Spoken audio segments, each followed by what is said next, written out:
Hi and welcome back to Learning guys. So ngayon makikita nyo guys, andito tayo ngayon sa may loob ng Messenger. Ayan po. So ituturo ko sa inyo kung paano mag-leave sa chat or you couldn't send a message anymore guys, no? Dito sa ating Messenger group. Ayan. So kung hindi naman tayo kasali sa kanilang group guys, no? Bakit pa tayong nakastay dito? Well, anyway, ituturo ko sa inyo kung paano. So, open nyo yung inyong Messenger. Pagka nakapasok na kayo dito, guys, ayan, open nyo yung group. Okay? So, pagka-open nyo ng group, guys, ayan, tap nyo yung information, yung bilog sa may taas.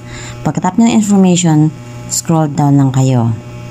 Ayan, dito sa may bandang baba, guys, ito, nandito yung, ito, leave chat. Okay, so tap natin yung leave chat. So, merong nakalagay dito na are you sure you want to leave this conversation? You will no longer receive new message. Ayan, sige. So, leave natin yan guys, no? Okay?